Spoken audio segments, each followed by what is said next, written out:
खबर ग्वालियर से है, जहां माधव महाराज की पुण्यतिथि मनाई गई। वहीं इस अवसर पर मीडिया से बात करते हुए केंद्रीय मंत्री ज्योतिरादित्य सिंधिया ने राहुल गांधी के लंगड़े घोड़े को लेकर दिए गए बयान पर पलटवार भी किया। क्या कहा ज्योतिरादित्य सिंधिया ने, आइए सुनते हैं। आज एक महत्वपूर्ण दिवस है हम सभी ग्वालियर चंबल वासियों के लिए।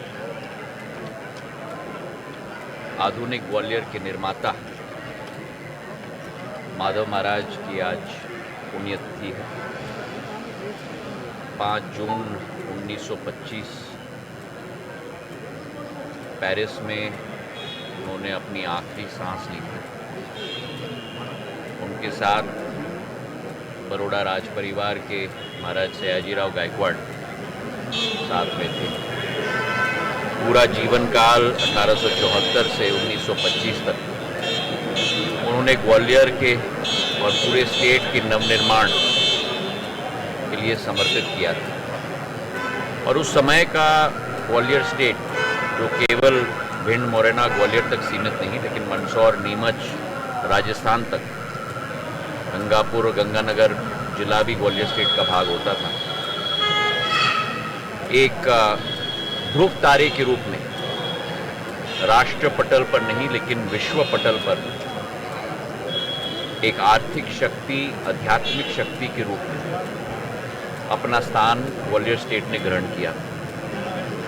उस ज़माने में सड़कों की हम बात करें, ग्वालियर लाइट रेलवे की बात करें, जो ग्वालियर से शिवपुरी, ग्वालियर से भिंड, ग्वालियर से श्योपुर तक जाती थी। औद्योगिकरण की बात करें तो घनश्याम दास बिरला जी को लेकर ग्वालियर में जेसी मिल, सिमको, और हम में से बहुत कम लोगों को मालूम है, लेकिन ग्रासीम जो कंपनी बिरला ग्रुप की है, उसका पूर्ण नाम है Gwalior rayon and silk mills. इन सभी को स्थापित किया। और उस समय में जब टाटा समूह जमशेदपुर में सोच रहा था कि जंगलों के और चट्टानों के बीच में स्टील का प्लांट लगाना है, और अमेरिका के किसी भी निवेश ने उस पर विश्वास नहीं किया, इंग्लैंड के किसी भी निवेशक ने उस पर विश्वास नहीं किया, माधव महाराज ने संपूर्ण इक्विटी की इशू टाटा स्टील की अपनी राशि, स्वतः की राशि से फाइनेंस की थी। तो उनका एक रोल केवल ग्वालियर स्टेट के निर्माण में नहीं, लेकिन भारत के आधुनिक इंडस्ट्री और एंटरप्रेन्योर के निर्माण में भी रहा, चाहे बिरला समूह हो, चाहे टाटा समूह। और अन्नदाता किसानों को कहलाते थे। पूरे स्टेट में बांधों की ऐसी श्रृंखला तैनात की जिससे आज भी 100 साल बाद अमृत का पानी हमारे अन्नदाताओं को मिलता है। तो आज उनकी पुण्यतिथि है, शताब्दी पुण्यतिथि है, 100 वर्ष हो चुके हैं। तो आज उनकी स्मृति में कई कार्यक्रम आयोजित किए गए हैं।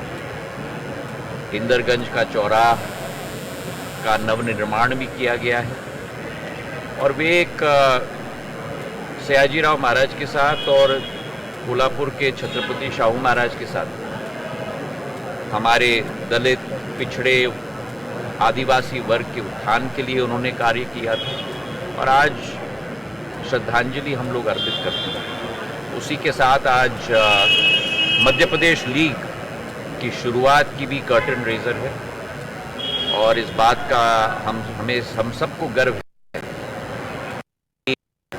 मध्य प्रदेश का एक होनहार क्रिकेटर जिसने लीग से छलांग मारकर बेंगलुरु के रॉयल चैलेंजर्स टीम की कप्तानी की, रजत पाटीदार, आज आईपीएल में 18वीं एडिशन में कप्तान के रूप में उभर कर पहला स्थान और गोल्ड कप विराट कोहली और समूचे इस टीम के साथ जीता है। तो मध्य प्रदेश लीग ने ऐसे 1 नहीं, 2 नहीं, लेकिन 11 ऐसे खिलाड़ियों को मध्य प्रदेश से आईपीएल तक स्थान दिया है। और इसमें जहां एक तरफ एमपीसीए, दूसरी तरफ जीडीसीए, तीसरी तरफ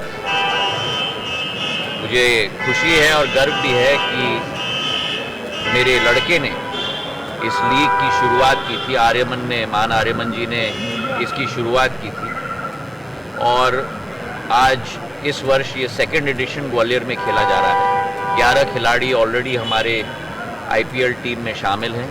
इस साल 3 महिला टीम्स की भी शुरुआत हो रही है, तो उसकी शुरुआत भी आज हम कर रहे हैं और अनेक कार्यक्रम हैं। इसी के साथ इस बात की भी खुशी है कि जहां ग्वालियर भोपाल इंटरसिटी की बड़ी मांग थी, हमारे साथ खड़े हुए सभी महानुभावों की और ग्वालियर की जनता, गुना अशोकनगर की जनता जो 5 दिन चलती है वो 7 दिन चलनी चाहिए। 16 मई से 7 दिन चलने की प्रक्रिया भी शुरुआत हो चुकी है। और दूसरी जो ज्वलंत मांग थी, आज नहीं लेकिन पिछले 2-3 सालों से, कि ग्वालियर जो हमारी प्रदेश की एक आर्थिक और एक औद्योगिक और सांस्कृतिक धरोहर है, उसे बेंगलुरु से जोड़ना है। तो ग्वालियर बेंगलुरु ट्रेन भी प्रधानमंत्री नरेंद्र मोदी जी की सरकार ने मेरे कहने पर और हमारे सभी जनसेवकों के कहने पर उसे भी स्वीकृति प्रदान की है। शुरुआत में हफ्ते में 1 दिन चलेगी, आगे जाकर उस लड़ाई को भी हम लड़ेंगे उसे बढ़ाने के लिए, पर इसकी भी शुरुआत जल्द होगी। तो बहुत सारे सौगातें लेकर आज हम लोग ग्वालियर आए। आज